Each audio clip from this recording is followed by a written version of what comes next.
Move my keyboard out of the way. I don't need my keyboard. You are watching the Pan-African Daily TV with Dr. Susan Tata. The Africa we want. Unity, consciousness, our culture, our spirituality, our history. One Africa for Africans worldwide. Motherlands calling its diaspora home. Join my voice. Join my team. Join my campaign. Campaign 21 hashtag 1 million subscribers on the Pan-African Daily TV YouTube. Be a volunteer. Apply now. Be the new Africa.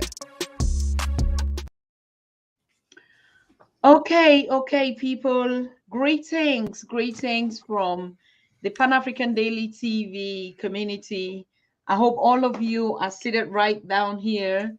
Because today we have a heated conversation again, and there's been some break-ins, as you posted this morning, about the happenings in the world regarding Africa. You see, so like our topic for today is still going to focus on the Pan-African federal movement as the way forward for the Africa that we want, particularly when we start seeing, as every indication, the third, I say the third, people say the second scramble for Africa, I said the third or even the fourth. Yes. So I want to greet all of you that are connecting, and we want to greet our honorable Baba Mwalimu, AMSATA, all the way from North America. And he's going to, Professor is going to tell us a lot, educate us on the community out there, his background. He's an author, he's a professor, and now he is the coordinator of the Pan-African movement in North America. But before that, I mean, he's been doing a lot of things, and he's going to share this background information with you, with us tonight. I just want to thank you and to remind all of you that if you're joining the stream, please make sure that you share and invite one another, because what we realize these days is when we share our streams, it's not shared. Most people don't get it. And later on, people start writing to us. They didn't receive our emails. Upon the 1,000 mails that we send, a lot of people are not getting it. So please, if you are a member of the family, like you're joining here, make sure you just share and invite one another. Like just tag one and say, we're live now on Pan-African Daily. Where are you? Join us right now. And you share the link.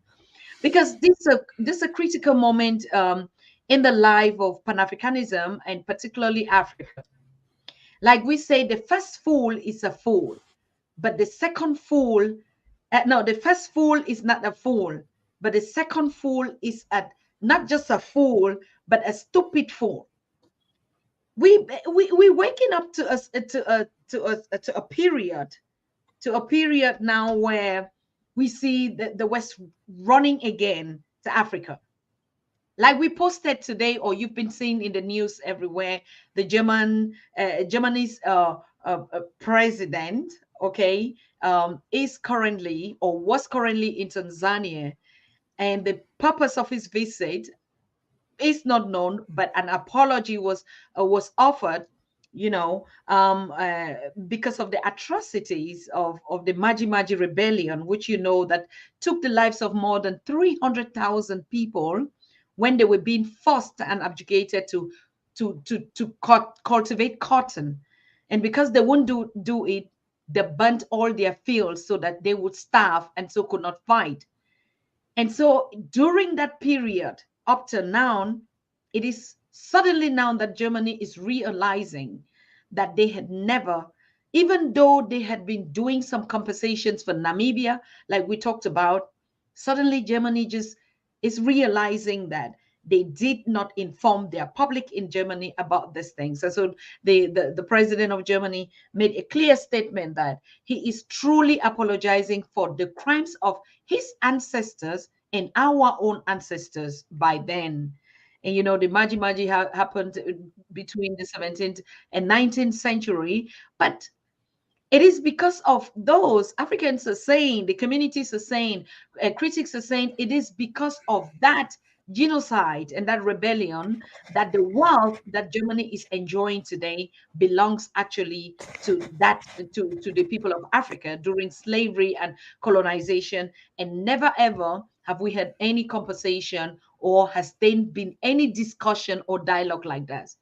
We in Germany have also been trying to create this platform so that we can open up the dialogue, because there's no way we can run away from our past. There's no way Europe or Germany or the West will run away from their past. They say we must visit our past to be able to fix the present so that we can go on together. As if that is not enough, today we also saw, or the news is circulating, that King Charles is on a visit in Kenya, where he deliberately said he's not going to apologize for any atrocities during slavery, and that I don't even think Africans just need just an apology. So I don't even know why he had to make that statement, which Africans consider very ruthless and disrespectful. And people are beginning to anticipate what is Excellency Ruto Williams going to say about this. One of the person that has been standing out and speaking right in the face, and articulating situations or reforms that people, Africans, begin to say, okay, these are actually the voices. Now you guys are getting something. Right. But of course, we also learned that the Netherlands Prime Minister also apologize, and that they're shameful for the crimes that were committed during this time. So Africans are actually like, yes, we agree, apology, we are open, but that's not enough. Apology, yes, but reparations now. That is the question. I don't know what you think, and what is your opinion. Drop your opinions in the chat as we go on with our conversation. So that's just what was breaking today, and that has been brought to our attention, and we thought it's very, very necessary that we talk about these issues. What time is it? That's what Jemai told us. What time is it right now? Now we're seeing the scramble, but in different format. Like, no, yes, I'm still coming, and Africans are like, are you still really going to trust these guys again? Yeah, they're gonna look at you in the face and you are just smiling, shaking hands, and like, oh yes, as if apologies were what you were just waiting for. And not only that, are you really serious that you're going to make the second mistake again without sitting down? But the one good thing that we know is that African leaders, I think, are conscious now, and they would make the right decisions. That's a fact. And I think the fact that even some of the powers, I mean, the proud powers of the West that will say, I never would move a step, an inch, I will get what I want anyway. They see that, times are changing, and African leaders are actually waking up, and they're making a choice. They're choosing their own partners who to work with. And so, gone are those days where they will run to Europe or to the West. Now, I think Europe has the obligation now to move, to make a step. Like they said, if the mountains won't go to Moses, Moses is going to go to the mountains, isn't it?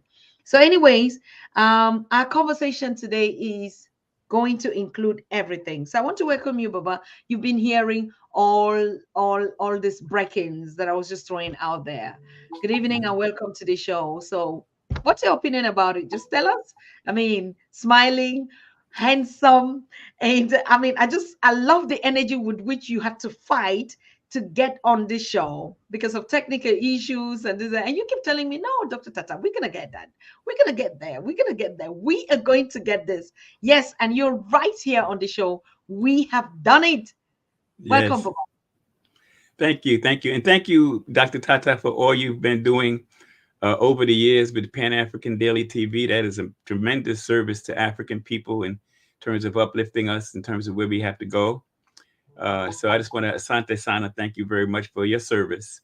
And it's an honor to be on your show. And yes, the technical difficulties that we were having, I knew we were going to get over them because we got a united continent. It's imperative to be a united continent. And if we can't conquer these little small things, we're not going to get anywhere. So I was confident that we were going to get that done, and we did. And here we are.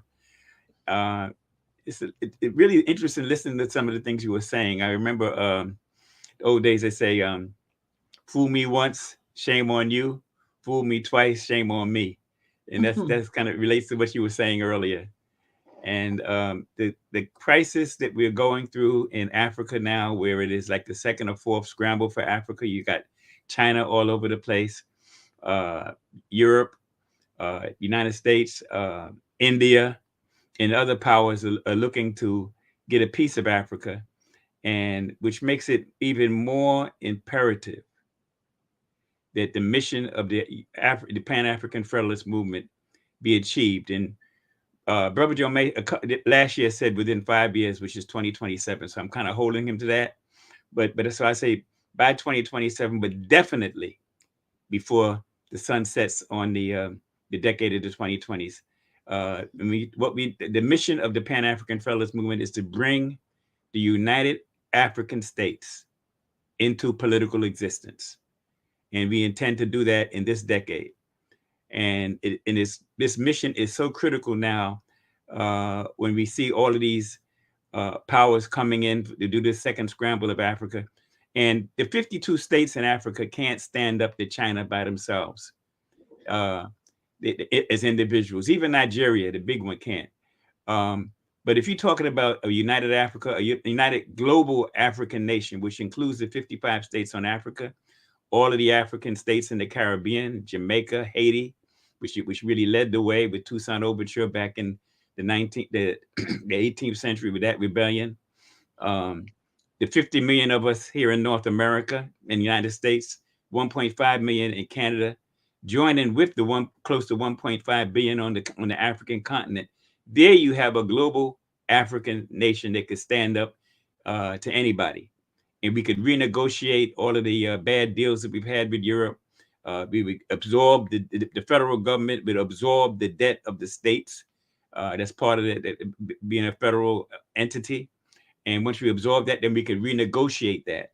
So we need to be in a position to deal with the rest of the world from a position of strength.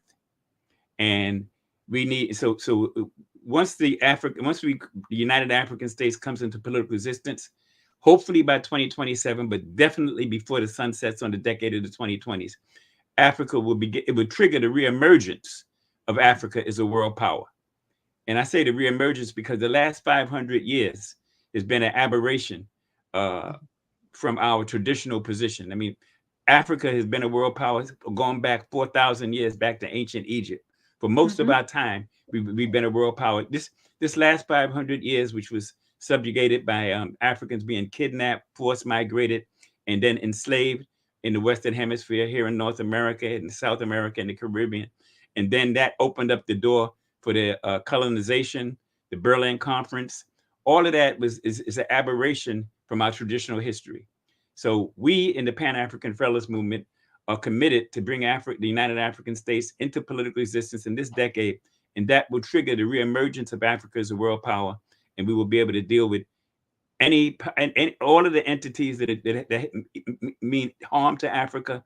We will be able to deal with them in a way that would be in the best interest of African people, over 1.5 billion people. So again, Asante Sana for this opportunity, and Asante Sana for everything you've been doing over the years. And I love your show. I love Brother Joe Mai and Brother Sipe yesterday. I saw him also. So it's an honor to be here. And as you said, I'm the coordinator for the Pan-African Federalist Movement in North America. Wonderful. This sounds like, I'm telling you, I'm loving this Pan-African Federalist Movement's plan. I mean, there's no plan that has actually pierced us that we see, because now we see the vulnerability. These are facts, and the facts keep coming every day. I love what you say. We're gonna pull in and then we renegotiate. It's a must, and I think Europe and the West actually needs that. It's not like it's a dream that will not come true. I think actually even the generation that we're going to meet and sit on the table with them in would be the ones that will say, yes, we do know that these are crimes that were done, your ancestors and my ancestors, like the German president is saying, but we can move ahead. Where do we start? Right. So yes, Ba, thank you so much for that opening statement. So would you want to tell us actually about you? I mean, before you became the Pan-African Federalist Movement coordinator, who were you? What were you doing? I know you are an author. You authored a book on Pan-Africanism in 2020, And you wrote that book in 2012. In 2012, did you anticipate, because even Baba Siwe said yesterday that, you know, the prophetic, the black prophet in his book, like they could already see. Because when I saw the timeline that you wrote the book in 2012 for 2020, and then, I mean, you've been a professor adjunct at the Black Studies. You know what? Let me just start with that author. How did you come to it that is going to happen in 2020? Okay, let me first say, before I forget, on the question of reparations, a United African States could renegotiate and demand reparations in a way that 55 independent states, or even 50 million of us in North America, cannot actually demand it. We could ask, but we can't demand it. But a United African States will be able to demand it. So that's just important, again, in terms of dealing from a position of strength. My book, I've been a Pan-Africanist for all of my adult life. I'm sorry. Yeah, and once again, my book came out, the New Pan-Africanism 2020. That was written in 2012, and it was published then. I'm looking over to see if I have a copy of it to show you, but but actually, I had written a paper for Temple University at the All African Students Convention back in 1976. And that paper, and then I presented that paper to that conference, and I presented it to a number of other conferences, and then I took it to Africa when I went with my wife, by the way, who was born in Ghana in 2003, and gave it to people. But the paper was entitled United Africa by 2020, the Synergy of Garvey, Malcolm, and Nkrumah. And at that point in 1996, 2020 was 25 years away. And I figured that gave us enough time for the current leadership to be either gone, and also and it's going to be depending on, a lot of it's going to be depending on the movement of the youth. Diop talks about that undercurrent of the youth movement, and we in the Pan-African Federalist movement, especially on the youth. But 2020 marked 100 years since the Great Garvey Convention of 1920. In 1920, that convention had 25,000 delegates from 40 different countries in the world. It met for the entire month of August at Madison Square Garden. They had a parade in Harlem, which when you got to the end of the parade, the people in the back of the parade was just starting to move. And that conference was, again, for the entire month of August. That's where we get the red, black, and green. The red, black, and green flag that came out of that conference. They had a Bill of Rights for African people, both in North America and globally, the African Bill of Rights. And they had an election for the first provisional president of Africa. Marcus Garvey was running against a Dr. Lewis from Nigeria. And it was a democratic election, and he won the election to become the first provisional president of Africa. And you need to consider the fact that in 1920, Africa was under colonialism was in full swing. And here in North America, Jim Crow was in full swing. We had no representation in Congress, anything. So if you could get together 25,000 African delegates from 40 different countries to meet for the entire month of August and take care of this business dealing with the global African condition, that was a legitimate election. And I respect it as such. I see Garvey was elected as the first provisional president of Africa in 1920. So I figured that 100 years later, in 2020, that would be an excellent time to mark and elect a permanent president of Africa, not a provisional one. And we in the Pan-African Federalist movement look forward to being in Africa sometime in this decade. I said 2020, but now it's the 2020s. So we look forward to seeing the first president raise her hand to take the oath of office as the president of the United African States. So the book came out of that paper. It was in 2012. It came out of the paper that I had written back in 1996 to that conference at Temple University. Prior to that, I guess my awareness goes back to my college days at Syracuse University. Um, I grew up in a low-income city housing project in Harlem, Lincoln Project, and but I went to Syracuse as a very proud Negro from Harlem, September 1965.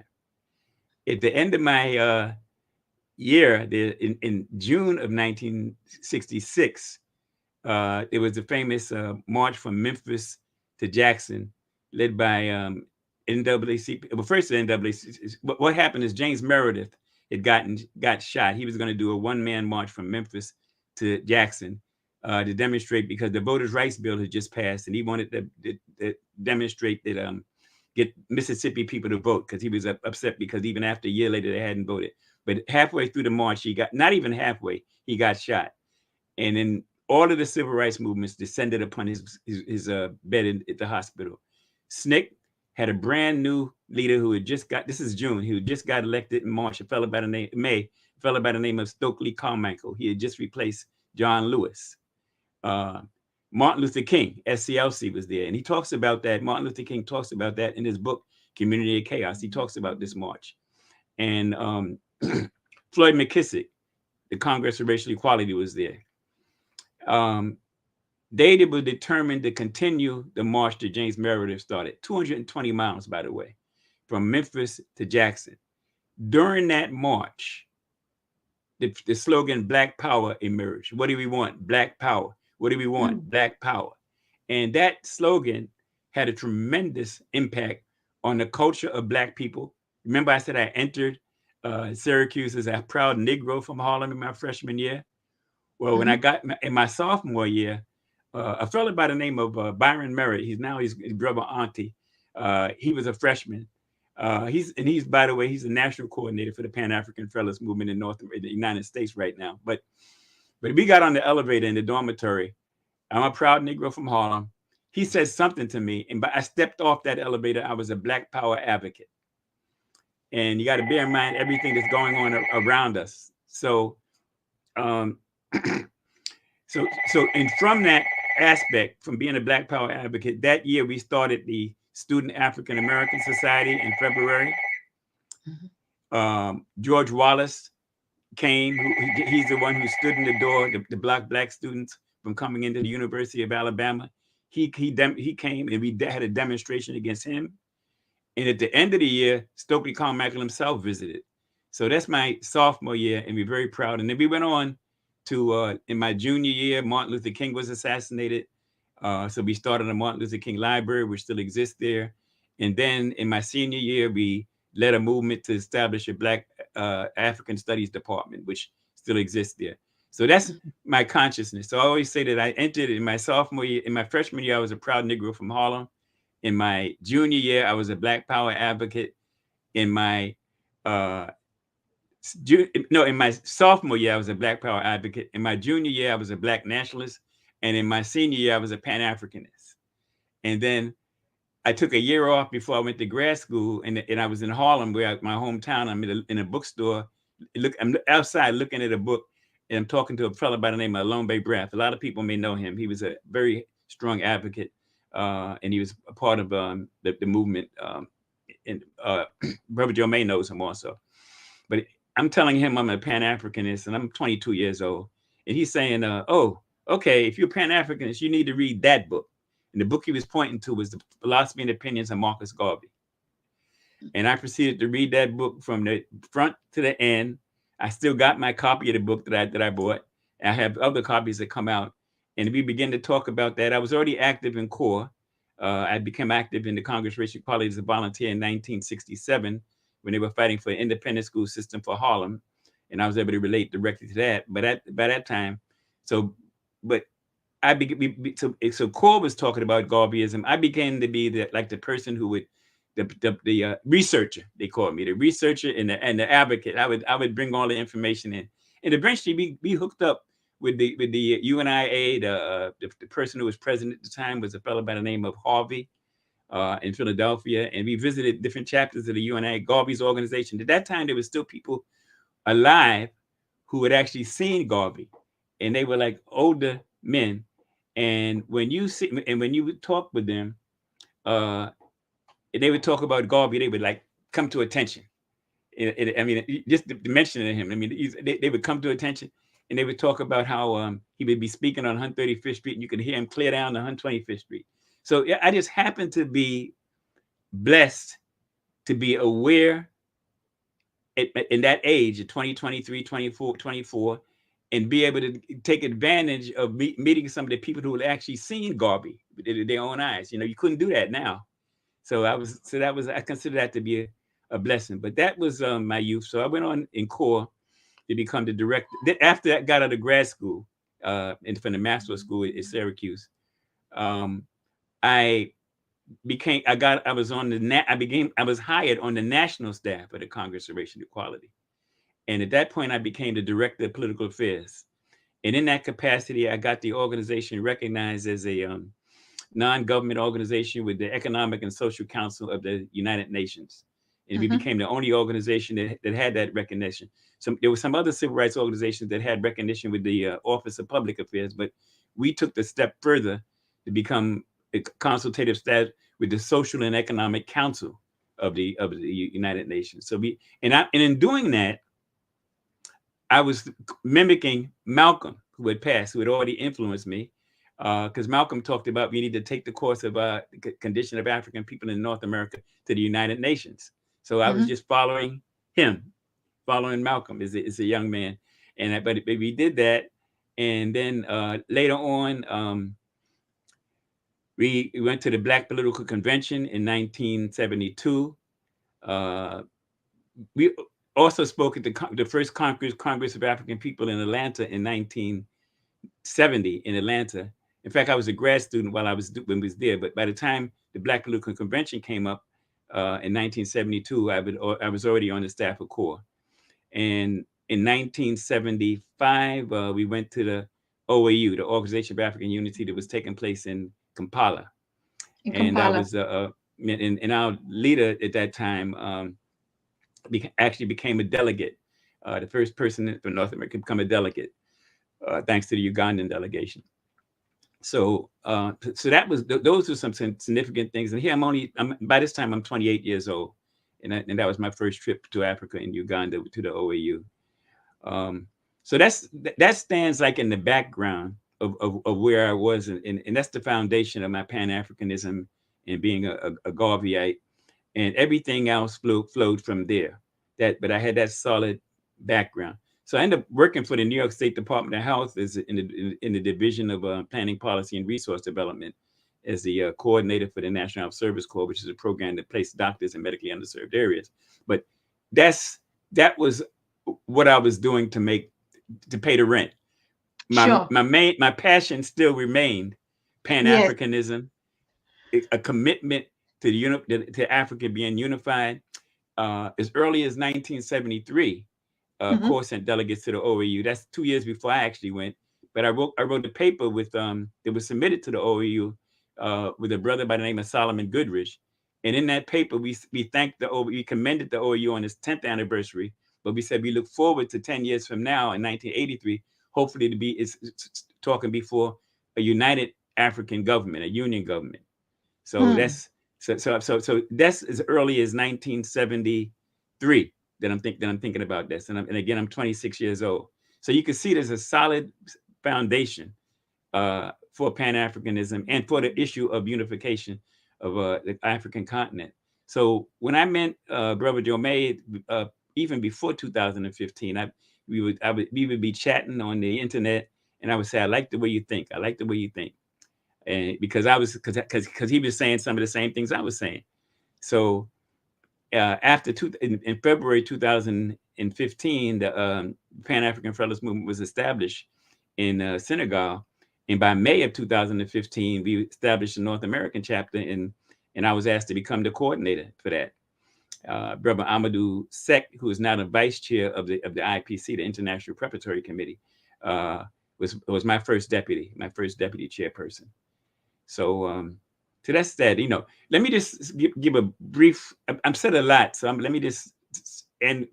And we're gonna go back on some things, like what Kwame Nkrumah was saying, and his disappointment at the establishment of the OAU, because he didn't want an organization. He wanted the machinery to be put in place to establish a union government of Africa then. And he had already said at the All African Peoples Conference in 1958, this is the decade of independence. Independence now, tomorrow, the United States of Africa. So Kwame Nkrumah was talking about United Africa back in 1958. Garvey had written a poem about Hail the United States of Africa in 1927. As early as 1923, he's writing and talking about be looking forward to all of the African people being underneath a union government. So this is a, I don't like to use the word dream, but it's a vision that Marcus Garvey had over 100 years ago, that Kwame Nkrumah had. And the goal of this generation, Frantz Fanon says, every generation has to seek out its mission and either achieve it or not achieve it. The mission of this generation is to bring that vision that Garvey had, that Malcolm had. Malcolm, African problems are our problems are African problems. And Malcolm went to the OAU in 1964, almost 10 years before we did. But our and Nkrumah had the mission of this generation, and the goal of the Pan-African Federalist movement is to bring the vision that Garvey had, that Malcolm had, that Nkrumah had into political reality. Yes. I intend to be in Africa sometime in this decade to watch the first president of the United African States raise her hand to take the oath of president. And I'm looking forward to that day. Solid. That is solid. Yes, that is solid. We all look forward. I mean, Baba Jume was here, Sipiwe was here, and now we see, I think, like, this is the plan. This is the time. And particularly we see now, I was not embarrassed by the scramble. I wasn't embarrassed by everything. I just said, that's the time. It has to happen so that the Pan-African Federalist movement can come to light. Do you see it like that, Baba? So what is the stand? What is supposed to happen? What is the agenda that you have? Okay, well, let me talk a little bit about the structure, and then we can talk about the agenda and the plan. Okay. Yeah, I'm the coordinator for North America, which includes the 50 million African people of descendants of enslaved Africans and other Africans that's come to Africa, that's come to North America since. My wife, for example, was born in Ghana. So so there's 50 million of us in the United States, and there's about 1.5 million in Canada. That constitutes the North American region of the Pan-African Federalist movement. There's also a region in the Caribbean, and there's a region in Latin America. We call it Latin America. That's all of the people in the in the Western Hemisphere who don't speak English. That would include Brazil, and there's more Africans in Brazil than there are in the United States. That would include Mexico. So those are the three regions that we have in the Western Hemisphere: North America, Latin America, and the Caribbean. On the African continent, we have 5 regions. We have, I'm going to name the first 3 I'm going to name was West Africa, Central Africa, including the Indian Ocean, and East Africa. I mentioned those 3 because that's what we in the Pan-African Federalist movement consider the corridor of victory. Africa, I mentioned the fact that Africa has close to 1.5 billion people. That corridor has over 1 billion people, all Africans. Africans of the blood, as Brother Joe May would say. Those are the ones who we are descended from. Black Africans, what in that corridor right there, over 1 billion people, West Africa, East Africa, and Central Africa. So there's a regional coordinator for West Africa, Central Africa, and East Africa. And Brother Joe May is the Secretary General of the IPC, the International Provisional Committee. And that committee, in that capacity, he just finished going through what we call a proximity visit to Central Africa. He's also there's going to be another one to West Africa. There's going to be another one to East Africa. The Pan-African Federalist movement in North America is very supportive of that movement. We helped be bought his plane ticket to get over there because it's all one movement, you know. So anyway, so those are those three. But in addition to those three, which make up the corridor of victory, there's also a region in Southern Africa, which includes South Africa, Zimbabwe, all of the countries in Southern Africa, North Africa, and there's also a region in Europe. So that makes up about 9 regions. So I'm just the coordinator for one of these regions. Now, on this international preparatory committee that I mentioned, it has an executive committee. We have a president, Brother Adama. He's from Mali. We have a vice president, Brother Amadou Sek.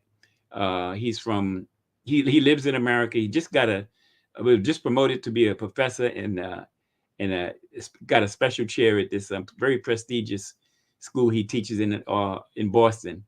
And I'm very proud of him. But he was my vice chair for the first time. I nominated him to become the vice chair of the IPC, and he's doing an excellent job there. So he's the number 2 person. And then there's Brother Jomé, who's the Secretary General, and he's the one that's been doing these proximity visits. And then in addition, and then there's an executive council. So we have head of an internal affairs, a legal affairs, a education committee, a very important youth mobilization committee. And that's critical. We have an excellent youth mobilization person in North America, a brother named Sam Collins. You need to get him on the show sometime. He is great. Him and Mama Nabantu, the Secretary General, those would be 2 people I'd recommended you bring on the show, maybe together. But the youth mobilization is critical because don't quote me exactly, but over 75% of the population of Africa is under age 35. Africa is the youngest continent in the world. I think the median age is like 18. So we have a lot of potential there. And 3 out of 4 babies born between now and the end of the century are going to be born in sub-Saharan Africa. Africa it could be close to 1/3 of the population by the end of the century.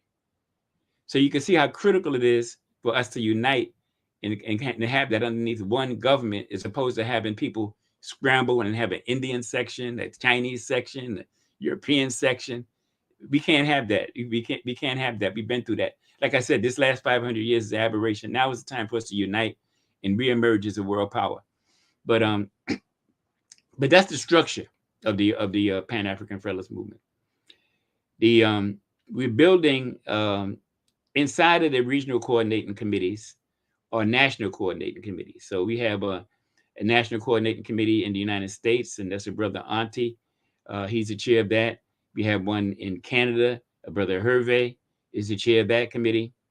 And those are our 2 in the United States, in North America. Of course, the Caribbean, you got Jamaica, Haiti, Barbados, et cetera, et cetera, et cetera. And in Latin America, you got Brazil, and Mexico, et cetera.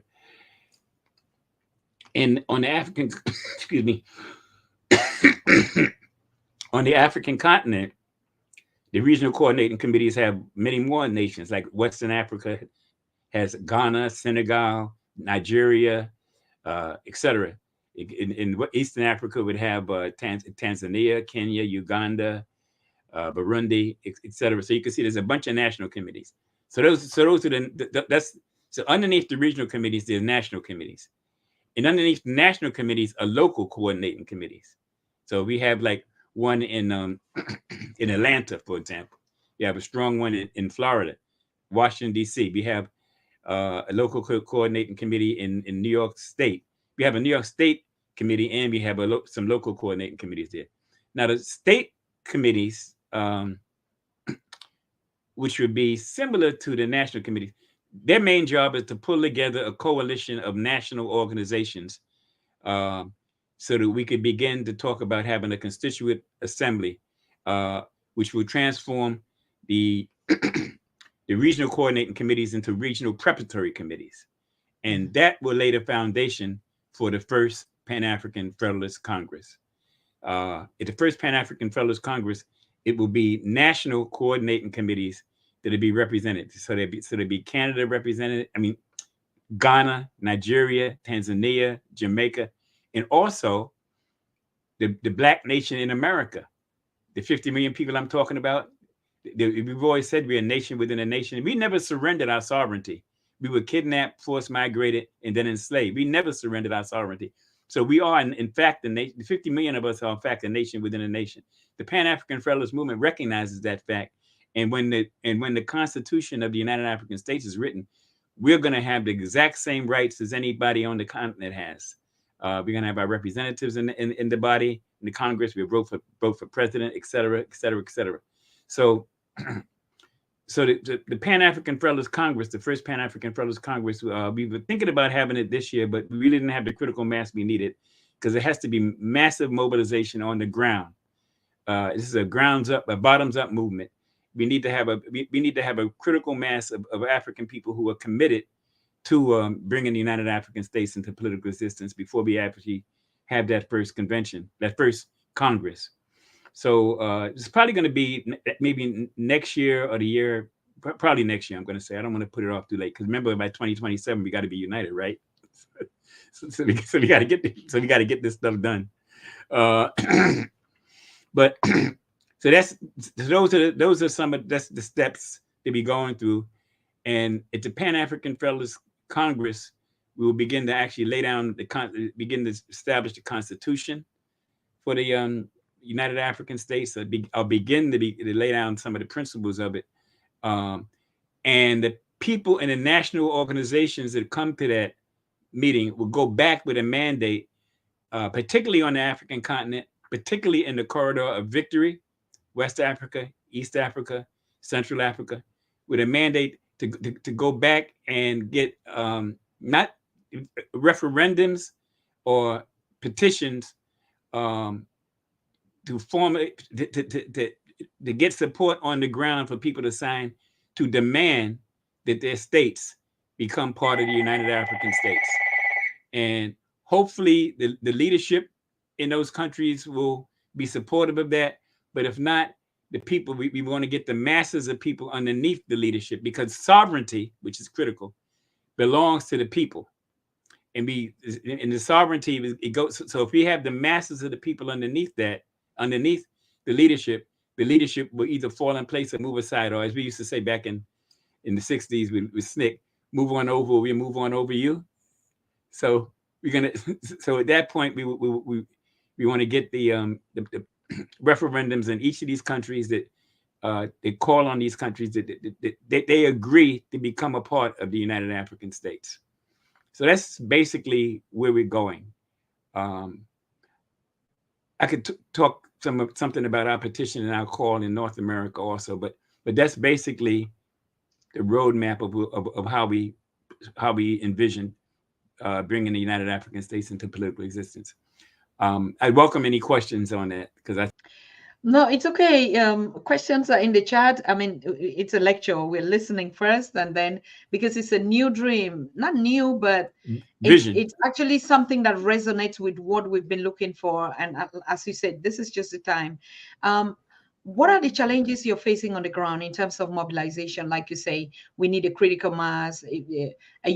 Have you been working with other organizations or trying, or first of all, just to put the foundation, because there are also existing organizations. How do you want to break those structures? Yeah, well, the national committees are going to be reaching out to national Black organizations and seeing to them if they want to join in a coalition that is committed to bringing the United African States into political existence. We're not asking these organizations to surrender their sovereignty or to change their mission. We just want them to be part of a coalition that they agree that the United African States should come into existence, and they agree even to participate in the first Federal Congress. So the national committees are pulling together all national organizations. The state committees and the local committees are organizing actual people on the ground, because we need to be able to put people on the ground. We need to be able to do the equivalent of the Arab Spring, to bring the masses out that is clear. And again, the young people are going to be critical in that. And again, I mentioned our dynamic youth mobilization coordinator, Brother Sam Collins, So I'm saying PK Collins, but he defines youth as between 18 and 40. And that's going to be a critical group. They have things with social media that those of us who are older don't even begin to understand how they've mastered it. But that's the people. Those are the people. That's the generation that's going to be able to put people in the street and make this happen. I would also note that historically, it's been young people that made things change. At that convention that I talked about in 1920 with Garvey, with 25,000 people from 40 different countries meeting for the entire month of August, Garvey was 32 when that happened. His birthday on August 17th, he became 33. Martin Luther King, when he gave his address to the March on Washington, where he said that America had given the Black people a bad check which should come back and walk insufficient funds. That's the part I prefer to focus on, this address to March, and the address that he gave to the March on Washington, August 28th, 1963. But he was 34 years old at that time. Malcolm was 30 before neither Malcolm or Martin, they both were assassinated on their 39th birthday. So so historically, it's been young people that make things, that move the ball, and the older generation has to give guidance, set the structure up, and be able to put things into a historical perspective so that they can do it. But the mobilization, the energy is going to come from the youth. So we in the Pan-African Federalist Movement recognize that, and that's going to be a critical element that we do in doing that. But so that's basically it. The local coordinating committee is going to be actually organizing people on the ground. The state committees are going to be doing some of the same in organizing local coordinating committees. The national committees are going to be reaching out to organizations, national organizations, whether they be in the United States or whether they be in Ghana, Nigeria. They're going to be reaching out to that. And all of this comes together where we build up the structure and the delegate process, selection process for the first Pan-African Federalist Congress. But we need to get that critical mass before we even start talking about that. But we on our way. We're moving. Yes. How far are we now? What do we have in the hand? What do we need? We need more. We need more. Okay, in North America, we reaching out to additional areas where we haven't been. And I'm talking to somebody in Mississippi right now. We're very strong in Georgia, Florida, Washington, D.C., New York. I mentioned we have somebody in Canada.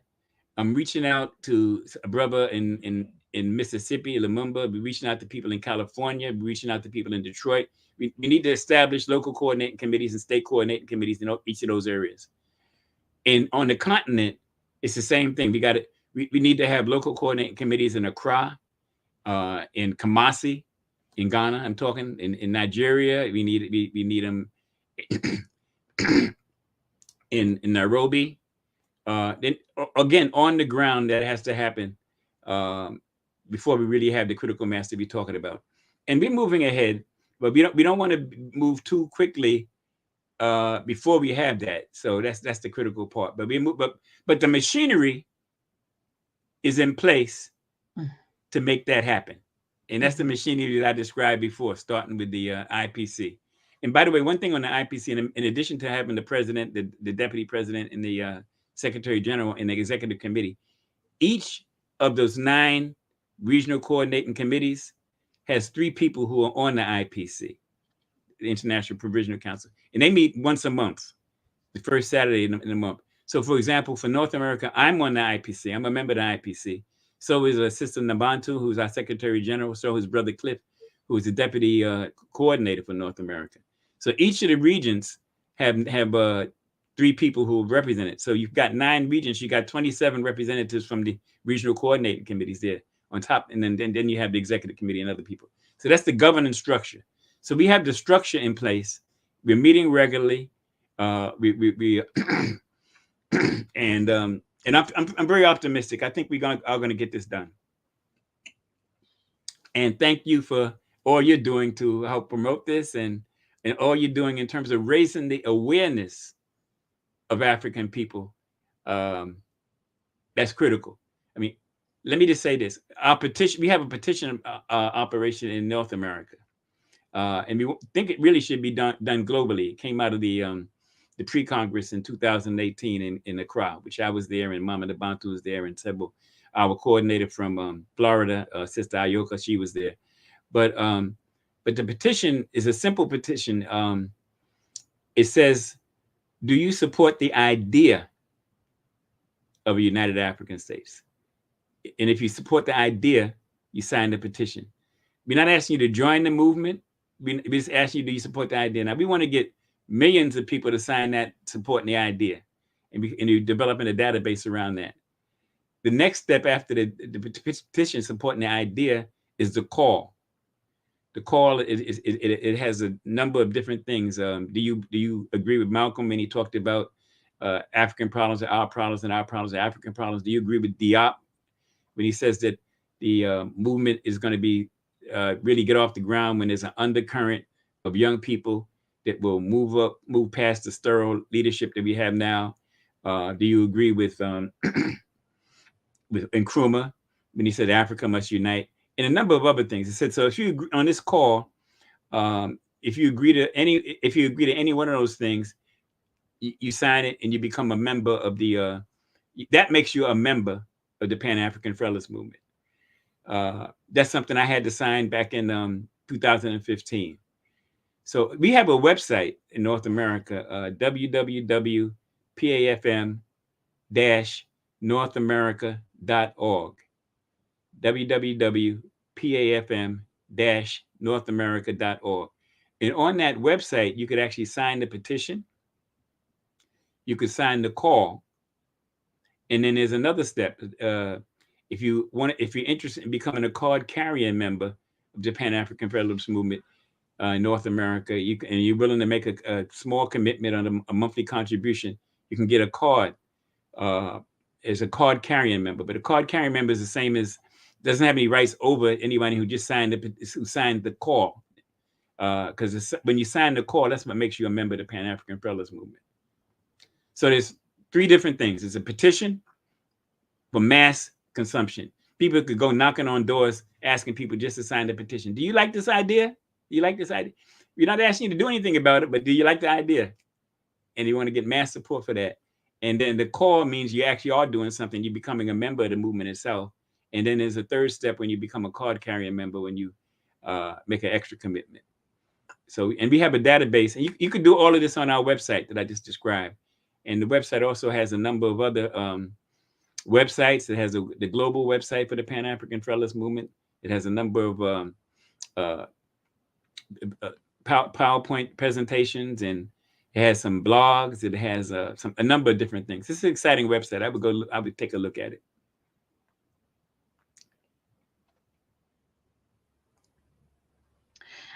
I would just have to reframe something which was already said, what makes you so sure? Why do you think, apart from the fact that it's a trajectory that we are trying to follow, if you look at the situation now on the ground and the demographics, what makes you really say 2027, we know this is the situation and this is how we're going to get there? I say Brother Jermaine is one who said 5 years in 2022. I don't know if he forgot about it, but I'm holding him to that. So 5 years is 2027. But so I say hopefully by 2027, definitely before the sun sets in this decade of 2020. So definitely before December 31st, 2029. We're not going to go into the 30s without United Africa. What makes me so sure? A number of things. I mean, history makes me sure. Remember, we've been talking about this for over 100 years.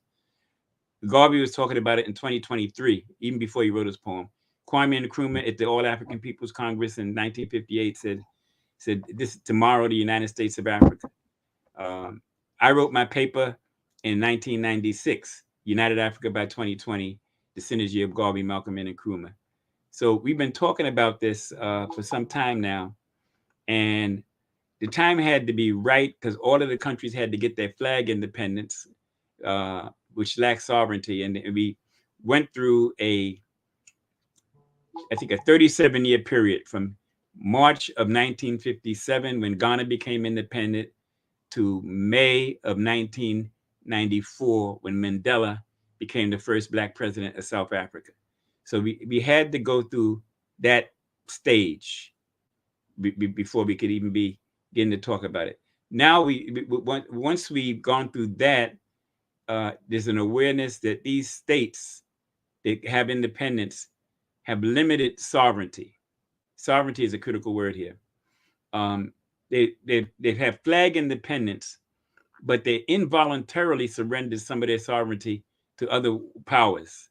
I think there's something in China where Zambia, I think, they actually had to give up the port where the boats come in. They had to actually surrender that because of they hadn't paid their debt in full. So we have these 55 states with very limited sovereignty, involuntarily surrendering it to superpowers. What we are asking for, and some people use the word neutralize, but I think to be clear, what we're asking is that these states surrender certain elements of their power to a federal government, a United African States government. And we're talking about foreign affairs, defense, commerce. You want to have a single African currency. We don't need all of the various ambassadors. We just have one ambassador for United African States. Of course, a united military force, so we can concentrate on that. Once once these states surrender that to a neutralize, some people use the word, but they actually surrendering it to a federal government that can now deal with these issues from a continental and global basis. That puts us in a much stronger position. So the time is right. It's not only the vision that goes back to over the 100 years, but it's also the the crisis, everything you're talking about, the incursion on the continent by everybody else, and us not being able to fight back, and the fact that all of the things you were mentioning earlier in the day, the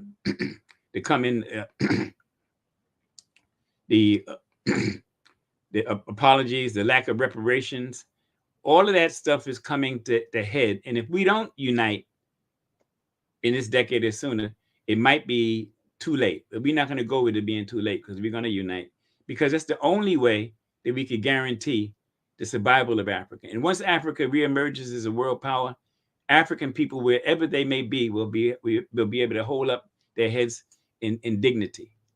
And in this limited sovereignty that these 55 states will be replaced by a strong global African sovereignty.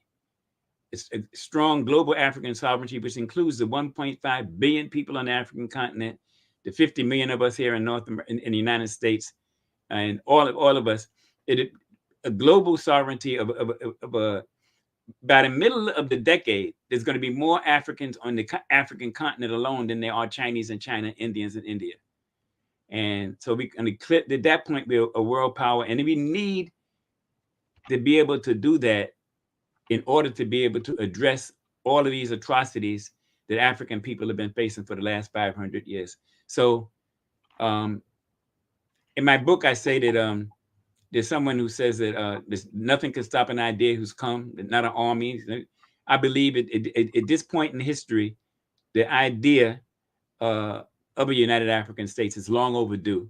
And we in the Pan-African Federalist Movement are committed to making sure that happens in this decade.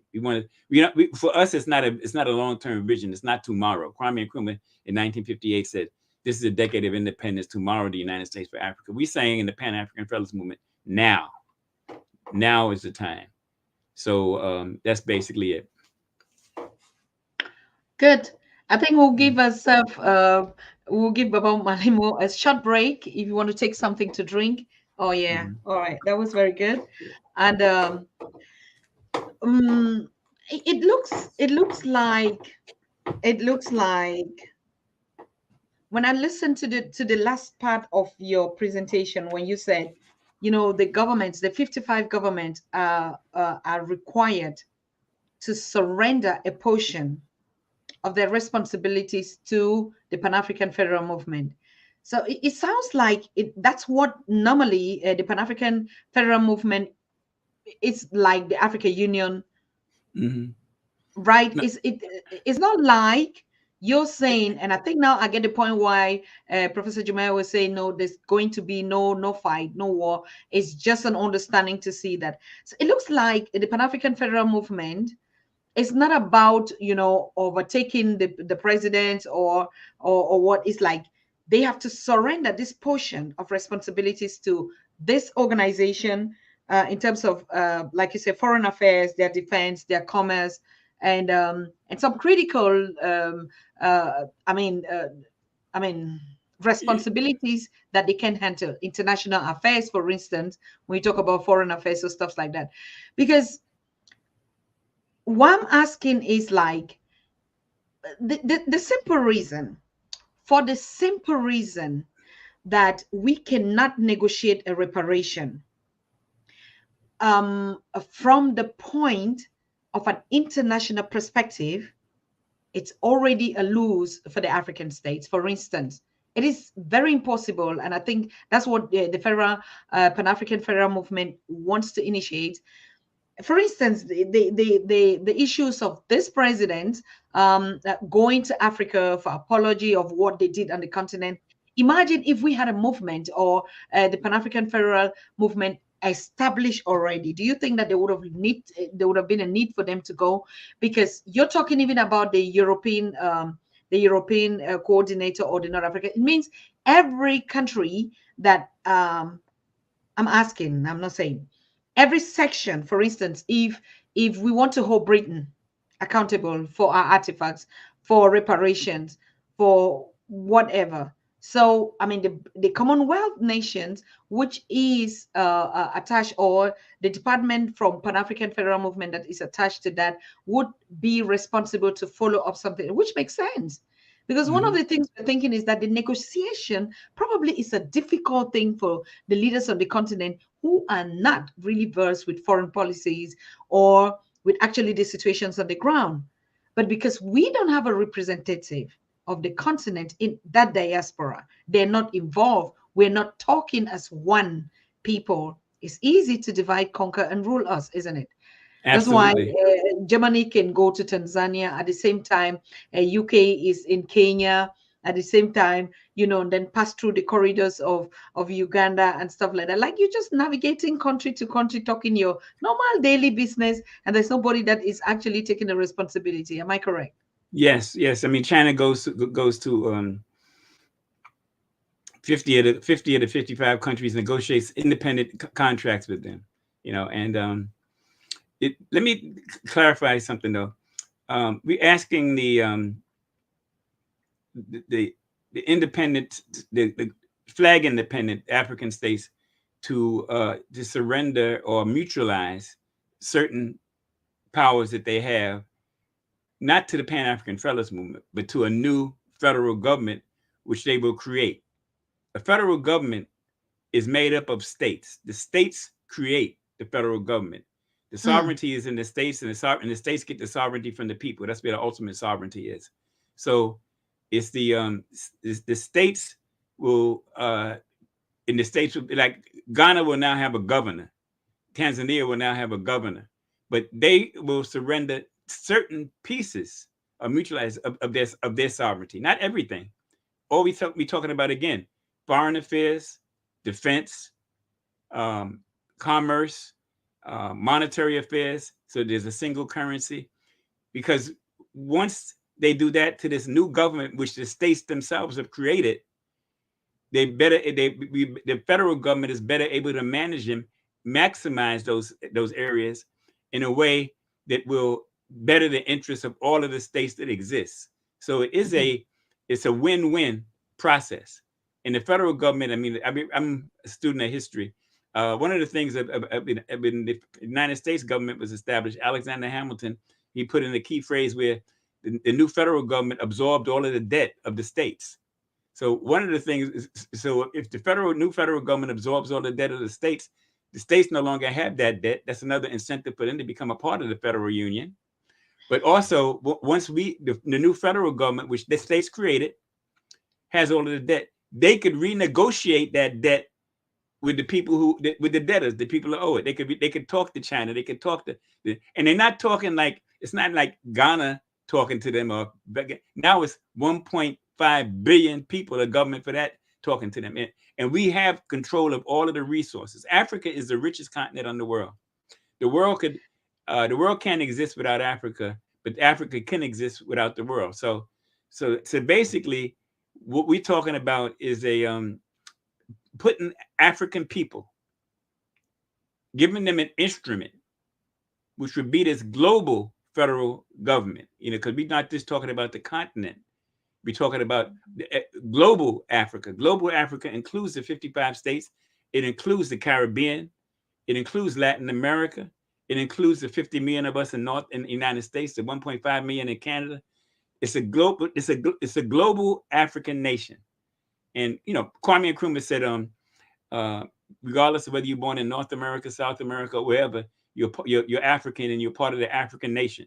And he was talking about the African global nation. We need to think beyond just the continent, because each piece has something significant to contribute. But once that's the entity, that's the government, that's the president, you have to deal with the president of that entity. We could renegotiate all of the debt, all the debts, everything that's going down, and we could, new deals coming in would have to come in a whole different way, because we'd be dealing from a position of strength. So it sounds like a bait, like the diaspora or this federal government is like a bait for the government.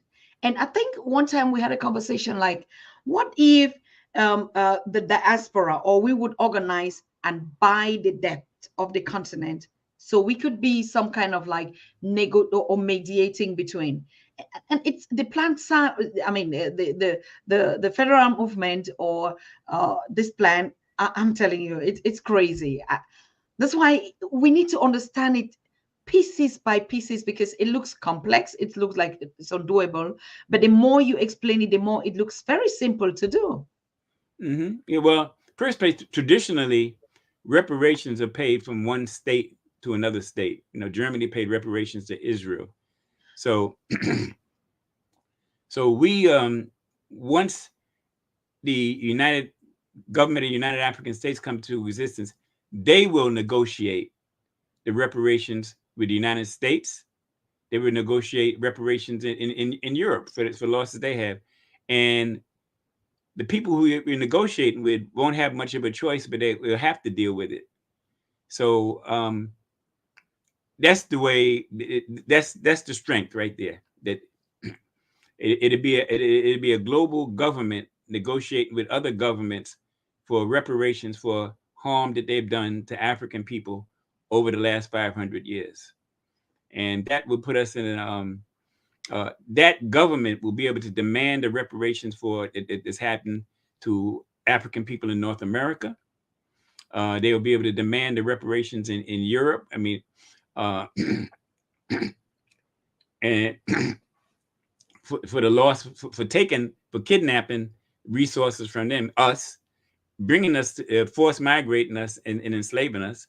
So there's reparations that Europe would owe. But again, the global government would be able to negotiate. The global African government would be able to talk from a position of strength and make these negotiations for reparations and deal with everything that we need to deal with as African people. So this is we have to do this. This is an imperative. It's not really. You asked like, how can I be so positive? We don't have much of a choice. We have to do this at this point. I mean, the vision has been laid out over the last 100 years by various people: Garvey, Nkrumah, Malcolm, Neri. Let's talk about Neri. Julius Neri, 1997, 40th anniversary of Ghana's independence.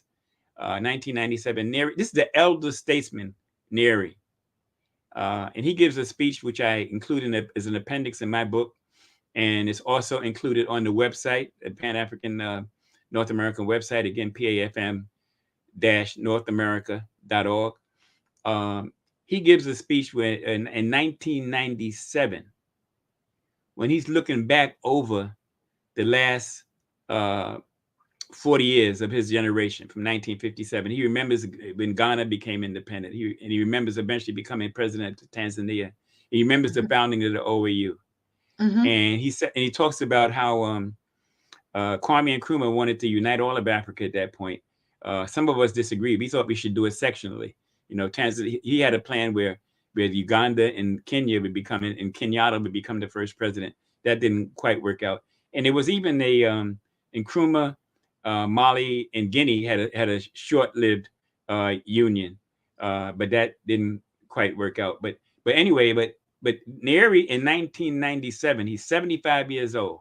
And in 2 years, he's going to be 77. He's going to leave us and join the ancestors. He's saying that Nkrumah wanted to do it continentally. I thought it should be done sectionally. Nkrumah was right, and I was wrong. That's a heck of, I mean, he's 70, he's 75. He's saying that we dropped the OAU, Organization of African Unity, has failed miserably. These are not my words. This is Nyeri's words on the question of African unity. We were successful in doing a liberation. We had liberation committees, but there wasn't a unification committee. And when Kwame Nkrumah was overthrown in the coup in 1966, we just dropped the ball completely. So his challenge to the next generation, this is, again, Nyeri, I call it his finest hour. 1997, again, 40 years after Ghana's independence. He's looking back over his generation. So his challenge is for this generation now. And remember, Fanon says you need to identify your mission and then either achieve it or not achieve it. His challenge to this generation is to pick up the ball where his generation dropped it, because without unity, there is no future for Africa. And again, that's Julius Nyeri, the elder statesman, his final words of wisdom. That's the challenge in 1997. That's the challenge that the Pan-African Federalist movement is answering. We're answering Julius Nyeri's challenge, which lands on top of all of the history that we talked about before, the visions. It's critical. Actually, one of the reasons why I was saying how we so sure, I mean, we already discussed it. We're so sure because 80% of the youths are fed up. Mm-hmm.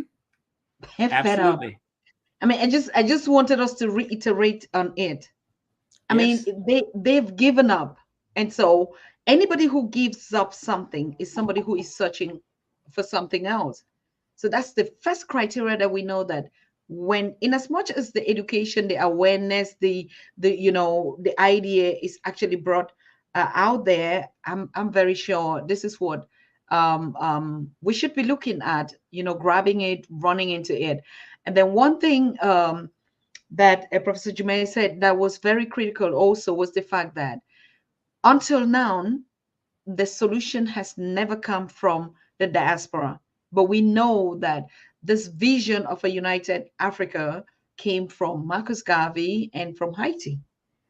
And so these are the elements like we are doing now. And of course, the whole world knows that it is those brains, it is those captured that were in the diaspora that will liberate Africa. Mm-hmm. It's a fact. So from the point of an extrovert, you can see totally that all the things that are happening now are really falling in space to be able to kick off something new. Because without all this, even the reforms that are happening now, or the happenings that we're seeing now, if we know, like we're saying, if we know what time this is or what time we are dealing with now, you just see everything is just tying up with one another. There's no coincidence, isn't it? Yes. Well, you have to tie Kwame Nkrumah, who spent 10 years in America. He said that he was an admirer and a Garveyite to the very end. He said that of all the books I've read, the one that lit my passions the most was The Philosophy and Opinions of Marcus Garvey. And if you notice, he had in his flag, he has a black star, like the black star line from Marcus Garvey. So, so Kwame Nkrumah was very much tied to Garvey and the idea of African unification, and he brought it to the continent. So, so you have to, when you talk about Garvey, you also got to tie in Kwame Nkrumah, because he actually took it to the continent, and and but even before that, people like Edward Blyden, who spent time in he came from St. Croix, I believe, but he ended up in America for a short period of time, and then he migrated to Liberia and Sierra Leone, and he was talking about a federation of West African states back in the 1880s. So, and then Martin Delany was a Black nationalist, a Pan-Africanist. He was a contemporary of Frederick Douglass. Frederick Douglass says, "I wake up every morning and thank God for making me a man," but Delany wakes up every morning and thanks him for making him a Black man. Delany in 1852, he recognized the sociological and cultural fact that African people in North America and the United States constitute a nation within a nation. And in 1859, he traveled to Africa, and he negotiated with some tribal chiefs in northwest Nigeria a treaty and an agreement for Africans in North America to be able to migrate there and begin to do some establishment of settling there and working with the local groups. This was partly in reaction to the Fugitive Slave Act of 1852, and then the Dre Scott decision of 1857, which said that a Black man has no rights that a white man need respect. So he was beginning to look outside into Nigeria. But he also said, Martin Delany, he's the one who coined the phrase in 1859 of Africa for the Africans. Africa for the Africans. So he's already thinking globally. Garvey picks that up in the 20s and says, Africa for the Africans, those at home on the continent and those abroad, us. So there's a link. You see, between Delany, Blyden, Garvey, and Nkrumah. They all tie together. And again, this is the time that we're gonna bring all of this together. The ancestors are all watching us. These African ancestors are all watching us, and they are smiling. And once we are in it, you and I are going to be in Africa, probably side by side, someplace. I don't know exactly where, but when the first president is raising their hand to take that oath, then we're going to look at each other and we're going to smile, and the ancestors are going to be looking down on us, and you may even hear the applause from the sky. You know that you know. I mean, it's gonna happen, and the Pan African Federalist movement is committed to making that happen, but but it's all good. You know, so it's all good. African, we built pyramids in ancient time. There's things that Garvey talked about in African fundamentalism, and then Diop discovered and talked about in the 1980s, 70s. There's things that we did in ancient Egypt or Kemet that people still can't figure out how we did it. You know, yeah. So we have a lot to build on. We people have been trying to brainwash us and get us to forget what we are, forget who we are, but forget what we are and who we are and what we've done. But yet we're not going to let that happen, and we're reclaiming ourselves, we're reclaiming our dignity. And once the government of the United African States comes into political existence, that will solidify it, and we will begin to restructure and revise the world. And that's going to be a step not only for our own uplift, but for the uplift of all humanity. Wonderful.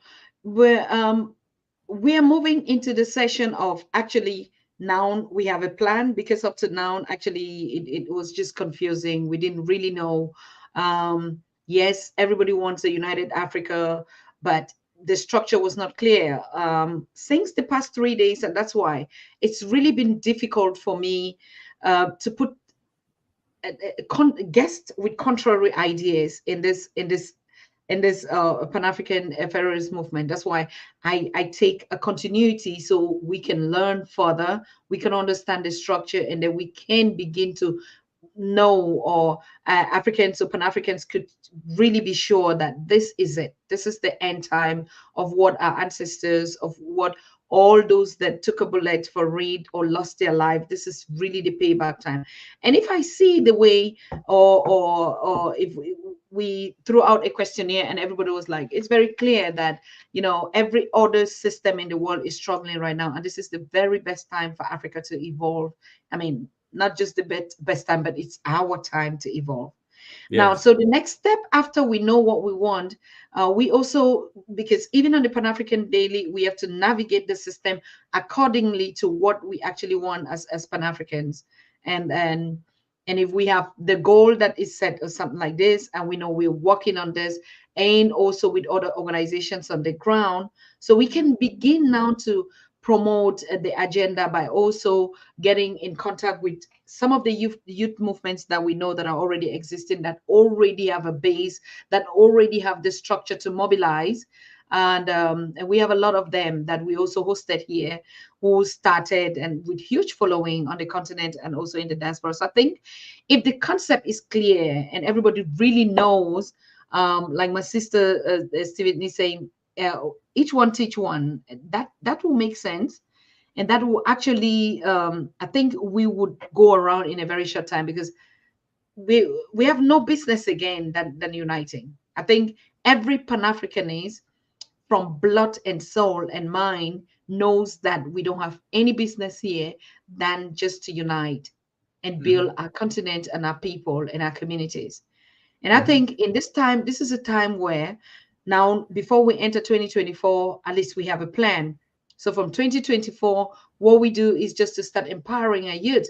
We have youth groups on the Pan-African Daily that we created ever since, but it was always like, what should we do with them? We're not just a media that is going to be reporting about news or something has happened here.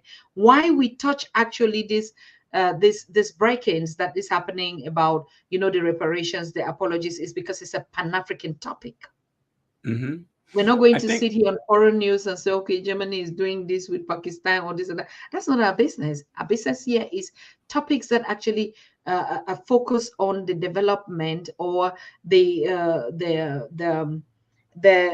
Africa we want by Africans, right?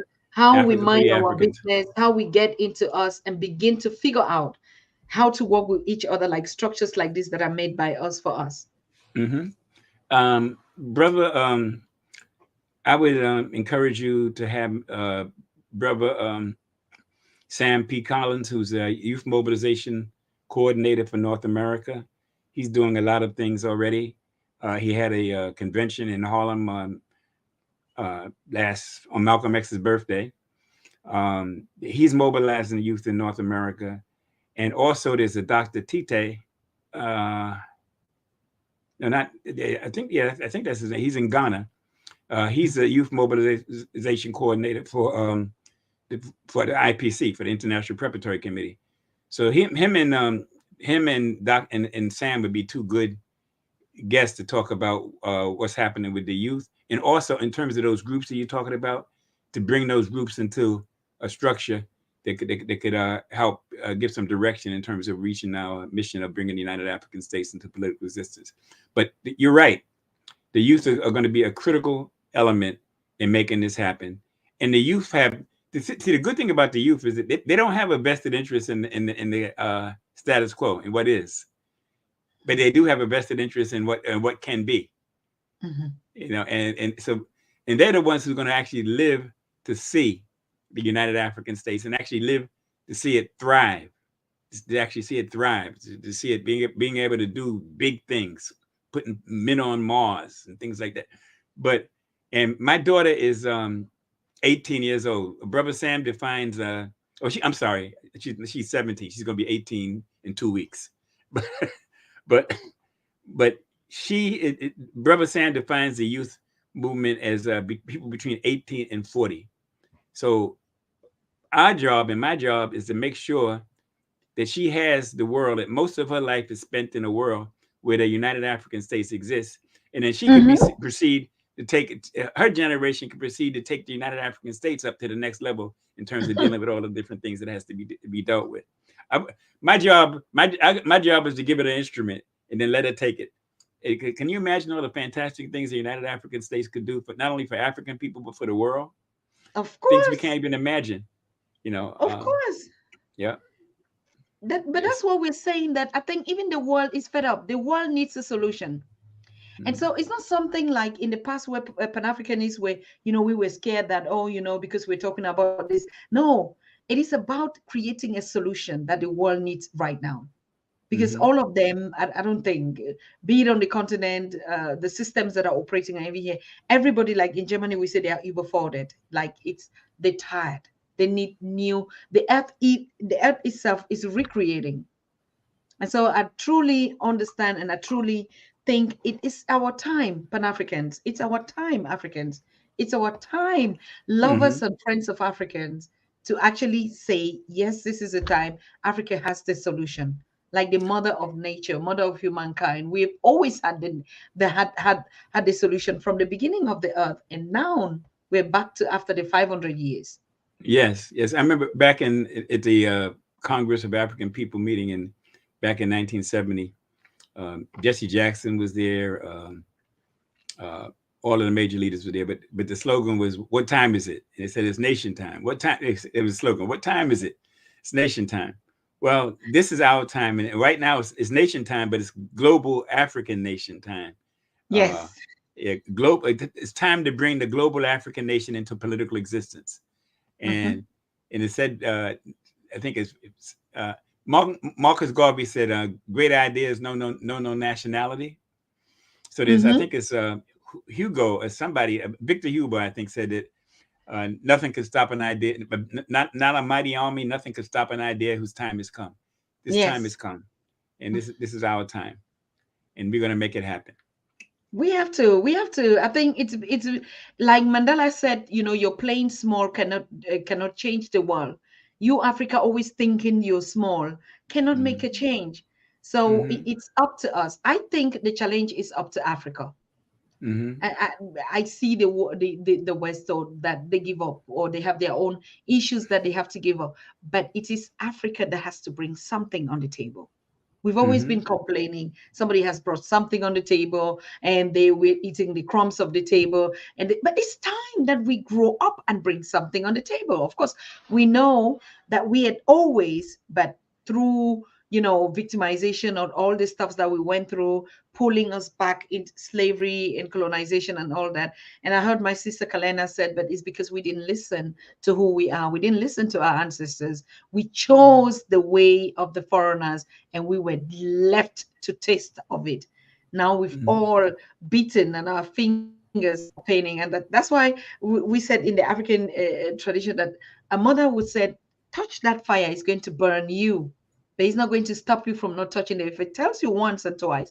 So in some kind of spirituality, no matter what, we're still saying that the fact that we deny our God, we deny ourselves, and we chose ways, even in present day. Okay, it was under duress and the other things that we went through, but who are the custodians and promoters of that?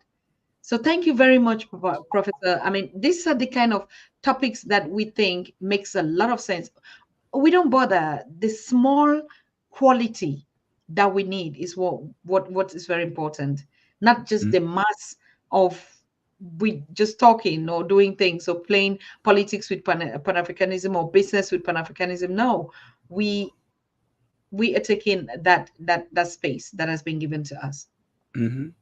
Yeah, my last paying job, I was a professor, an adjunct professor at the University of Albany, the Africana Studies program, and the course that I created and taught was leadership in the Black community from antiquity to the present. So we went back from Neymar, who united the upper and lower kingdoms of Egypt, and right up to the present. And Barack Obama was running for president at the time. and we went through, Delaney, Garvey, Malcolm, etc., and Mm-hmm. Nkrumah. But we had a whole set of different texts that we had to read. But one of the key things in terms of the definition of leadership, and I'm saying this because the Pan-African Federalist Movement is a leadership organization. There's three critical elements that came out in terms of what a leader is. Number one, a leader has a vision. And our vision is to bring the United African States into political existence. We could see it. We could see it. Anything is created twice. It's created once in your mind, and then it's created in reality. To bring it. So the first is the vision, but many Mm-hmm. people die and go to the grave with the vision. That's not doing any good. The next thing is critical is to get other people to embrace that vision. So it's no Mm, longer just your vision, it's other people's vision. And that's what the mm, Pan-African Federalist Movement is doing now, to get other people to embrace the vision. Remember the petition? Do you agree with the idea of the United mhm, African States? mhm, mhm, Yeah. So we get other people to embrace the vision. mm. That's number two. Number three, critical element. Once you got people to embrace the vision, is to be able to gather the resources, human and financial, to bring that vision into reality. Absolute. Those are the three things. So the Pan-African Federalist Movement is a leadership organization, and we have the vision. We want to mobilize the masses of African people around that vision, get them to embrace that same vision, and then mobilize the human and resources to bring that vision, which is the United African States, into political existence. And we're going to get it done. We have to, because like my brother Kwame is saying, we've been to hell and back, so we don't have any choice. We must, you know, That's true. like That's, we've actually, and it's true, like we've really seen Pepe. We've seen it. It's time. There's just no way. That's why I think, I mean, everybody would it's an I not just an idea. The vision is known, and it's we would just embrace it. mm, We would just embrace it. And one thing I know about financing, tell me, because for me, we Africans, we put our money where our mouth is. When we okay. convince, and when we know, no, that's a fact. When we are convinced and we know, that's why we easily even trapped into those that don't do anything, because we believe it, and then we put our monies, and then somehow, you know. But when we believe and we get that number, Africans will do everything to support it financially. But that's how our ancestor Gavi did, and Hmm. Patron, when they went to Africa. The money that they could run the organization, this was raised on the continent in the villages. Hmm. Okay. That's Well, how we. Gavi mobilized the funding to come open and to be able to fund the movement in the diaspora. It was the local people in the village on the continent that put their one francs and say, no, we have to get united. And they could create Hmm. that organization. So it's possible. Just like you're giving us a figure of 1.5 billion people, just imagine. I mean, let's take only even how many percent out of us. We're good to go. Hmm. Yeah. Well, I Even can to tell buy the you. debt. Yeah. Yeah. Well, I can tell you some practical ways that we are raising money in North America. Um, and I'm also, you were talking about Garvey. I was thinking about him in his raising money from everybody, like selling stock into the into the Black Star Line and various other things. No organization has raised black organization has raised as much money as Garvey was able to do. I mean, he was able to buy ships and things, and he the I say sometimes I say Garvey is the best kept secret of the 20th century. He he um he thought big. He was talking about the United African States as early as 1923, if not before. He wrote a poem, Hail the United States of Africa. His organization, at the end of World War II, they sent delegates to the Treaty of Versailles. I'm sorry, end of World War One, Mm-hmm. 1918. Let me correct myself. By the way, Garvey predicted that there was going to be another World War, World War II. He he predicted that back in its early 20s, if not before. But he Mm-hmm. passed in 1940, so he didn't get to see it. But his prophecy became true because his thing was that African people need to be together and have to act together because things happen in war, and we need to be ready to negotiate for our own freedom and unification as that war comes back. So he was calling on it. But let's just start with the First World War. In 1918, Garvey his organization sent delegates to the Treaty of Versailles, which ended the war. The war ended on November 11th, 1918 at 11 o'clock, 11th hour, 11th month, 11th day. So anyway, Garvey, he sent delegates to the Treaty of Versailles. And the delegates, what he wanted to do was the colonies that Germany had lost. Germany had lost the Cameroons. They had lost the Volta. They had lost Tanganyika. They had lost Azania, which is Southwest Africa. He was saying that those colonies need to be need to become protectorates of Africa. They need to be protectorates of his organization, the Universal Negro Improvement Association. He was actually negotiating for that to happen, and that resolution was actually put on the floor by the Persian delegation for that to happen. But needless to say, that's not what happened. And those colonies were divided up. Tanganyika went to England. The Cameroons went to France. Southwest Africa went to South Africa, believe it or not. And Upper Volta went to England also. It was combined with Ghana.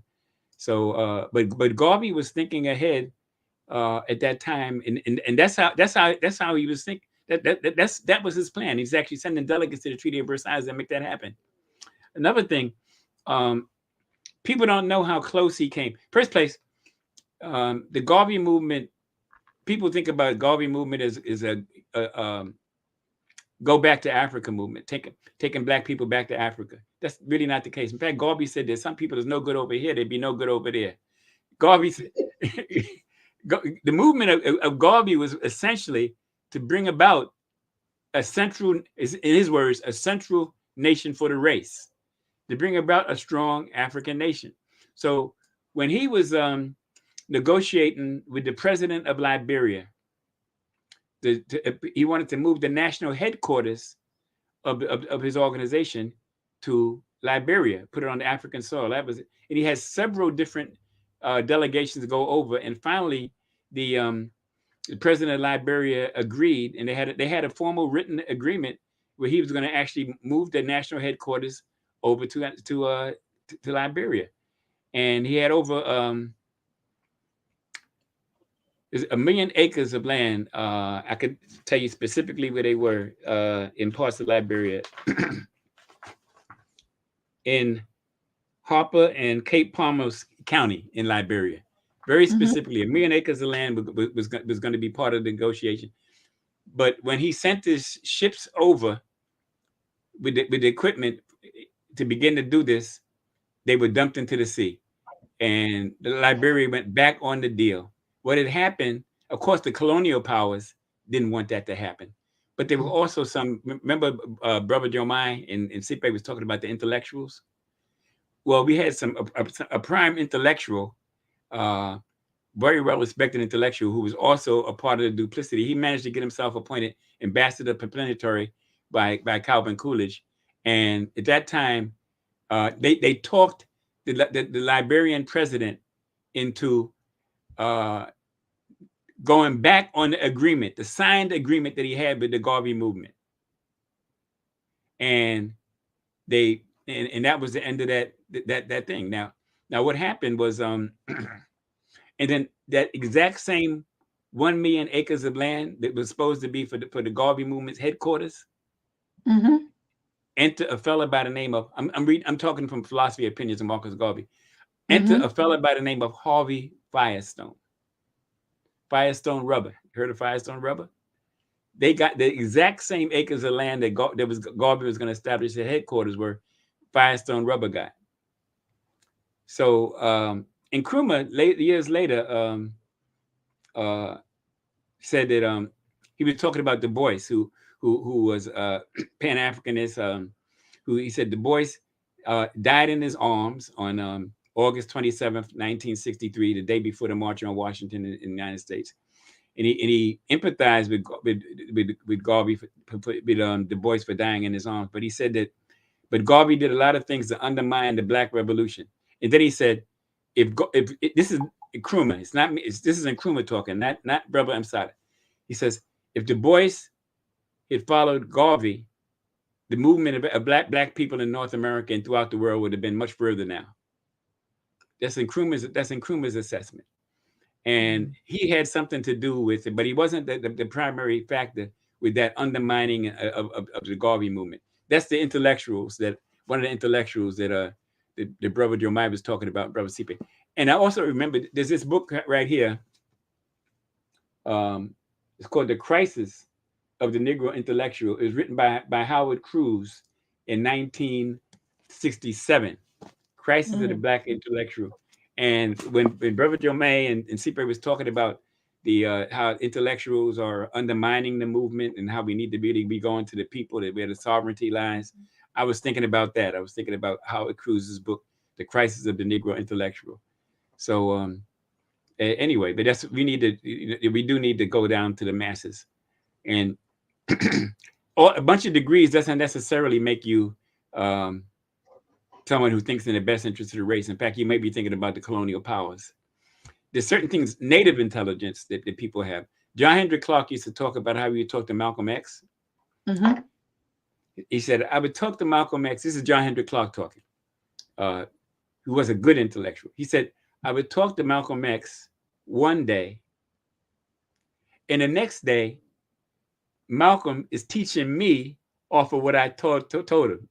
In other words, he's taken what he's learned, turned it around, and brought some new information and new thoughts to it. And he said, and John Henrik Clarke said, boy, I never saw a mind like that. The only other mind I could think of like that would be Marcus Garvey. So these Garvey challenged Du Bois to intellectual combat. He said, I meet him any place, anytime, anywhere, and make him look like a dead duck on a frozen lake. That's Garvey's word. Garvey was very wordy, but he had asked Du Bois to become a part of his movement, but Du Bois chose otherwise. And then I think in his last book, A Soliloquy on the Last Decade of My First Century, I think Du Bois apologizes for that. But and that whole action around the Garvey movement in 1923, when Garvey would have established his headquarters in Liberia. But again, talk to Kwame Nkrumah. Kwame Nkrumah is the one who said that if Du Bois had followed him, the movement of African people would have been much further ahead. So anyway, when Jomai and Sipe was talking about intellectuals, it reminded me of that, and it reminded me of this book of the Crisis of the Black Intellectual. Yep. By Howard Cruz. I've noted it. Yeah. Wonderful. I think we have just about 10 minutes to go, and for those of you who are joining us and you've been already, you know that this is the topics that we actually would be getting into. Yes, we're going to get other opinions and other conversations on particularly our psyche, because you think Africans have also to be psychologically prepared to receive this good news and this big vision, isn't it? Because sometimes when we talk about traumas or we talk about being psychologically prepared, we always think about the negative things. This is a good news that can make you to just collapse. You're just happy about a United African States, and you just pass away. So I think now we're going to be talking even to our psychologists, and how to prepare to receive this big change.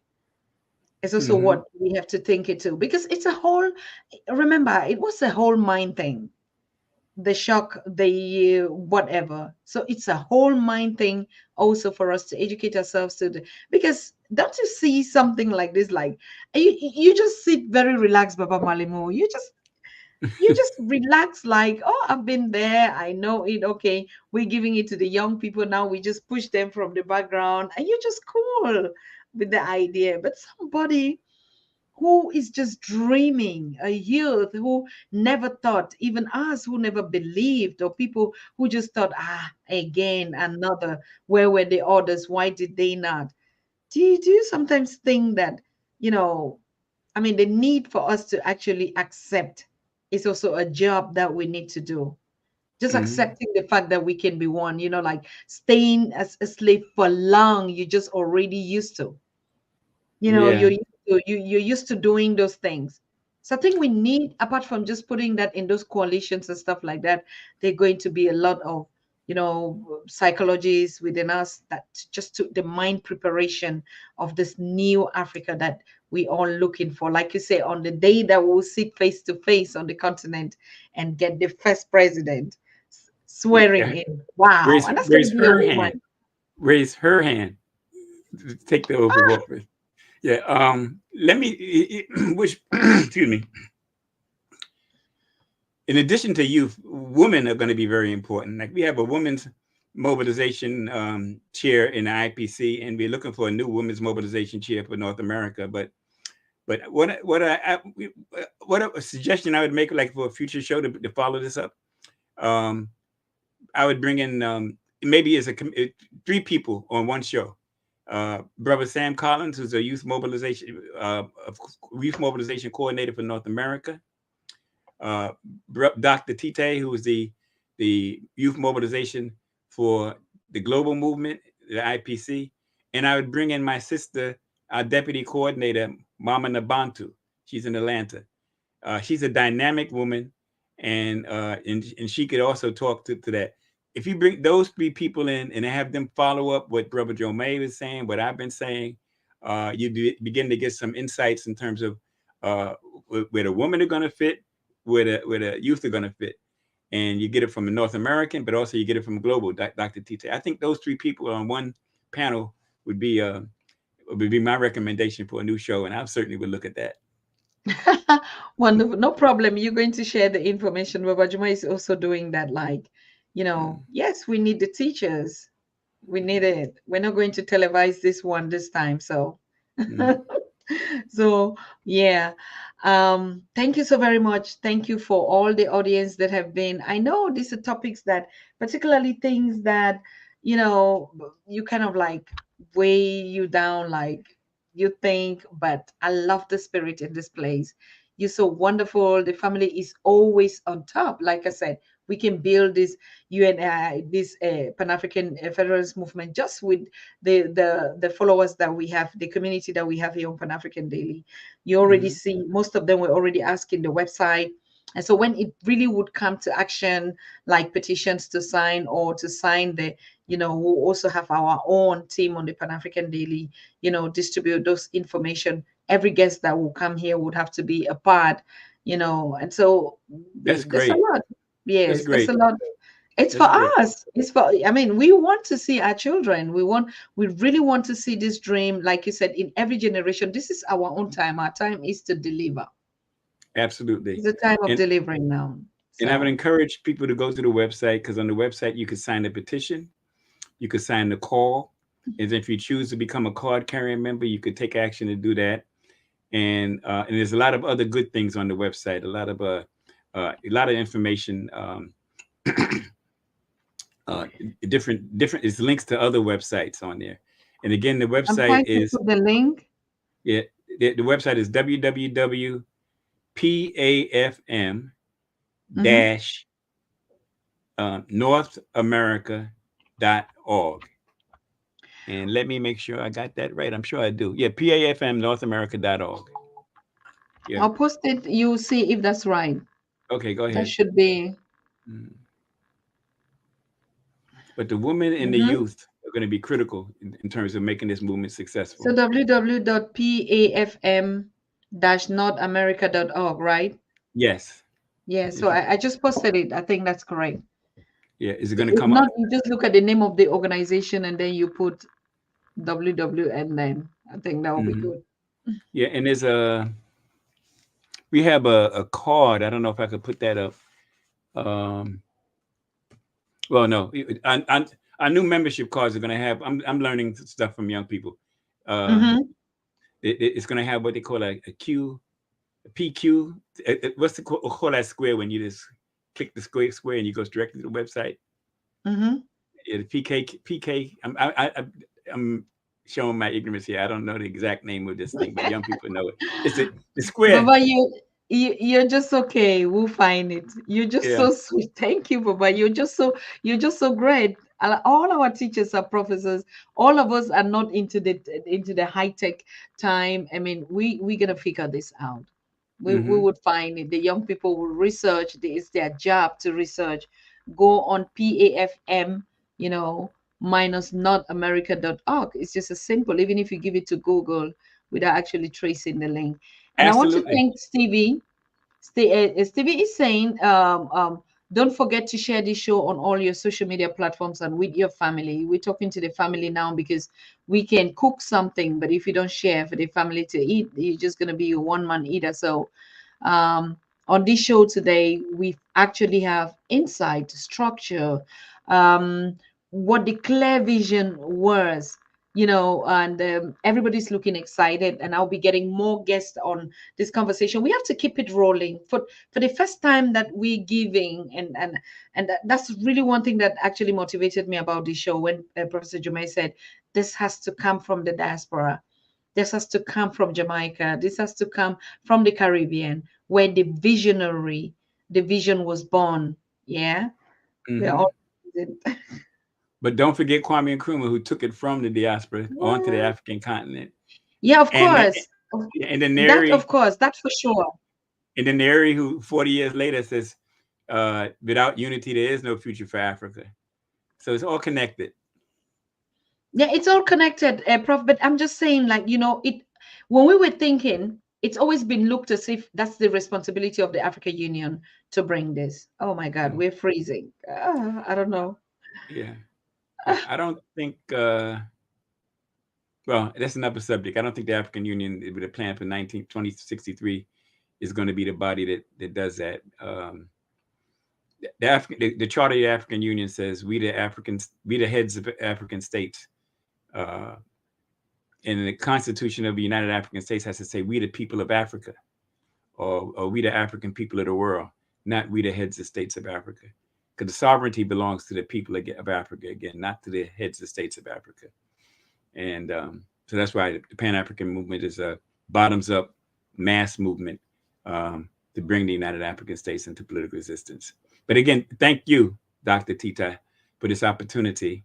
And I really enjoyed this. So thank you very much for this opportunity. Asante Sana.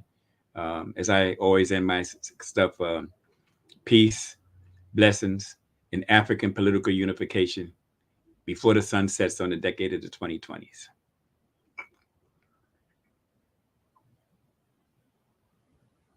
Freezing. I don't know why. Can you hear me? I can hear you, but you're frozen. But can you hear me? Yes, I'm frozen, but I think, can the audience hear me? Because we're just wrapping up. Yeah, I can hear you loud and clear. And now I see myself. In the back, you see a shirt that says PAFM back there, hanging up. That was from our convention that we had in 2020 in North America. We had a North American convention with the PAFM here, and it was a very good convention.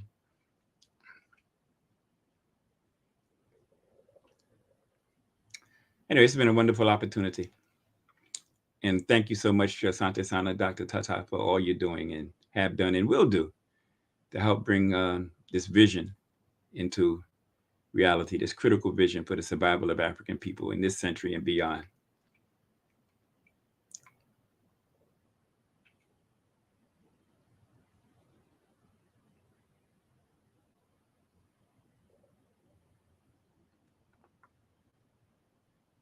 I'm not so sure what's happening here, but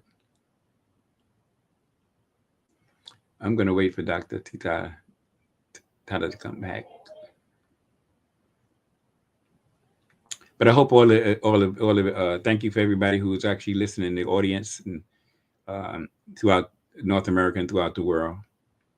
And again, I give you our website for more information. www.pafm-northamerica.org.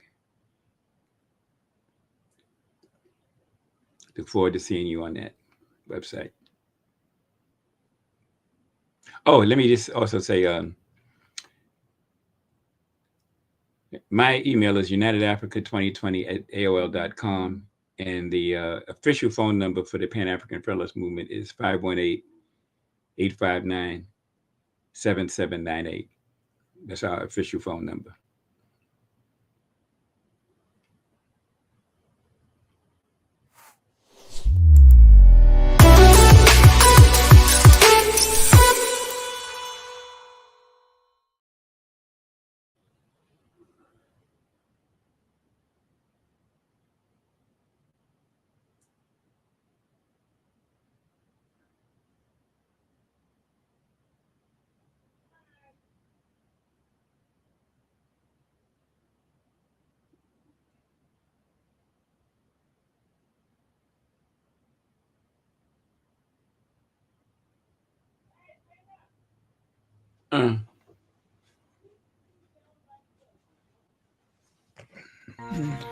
You are watching the Pan-African Daily TV with Dr. Susan Tata. The Africa we want: unity, consciousness, our culture, our spirituality, our history. One Africa for Africans worldwide. Motherlands calling its diaspora home. Join my voice. Join my team. Join my campaign. Campaign 21 hashtag 1 million subscribers on the Pan-African Daily TV YouTube. Be a volunteer. Apply now. Be the new Africa. Wow.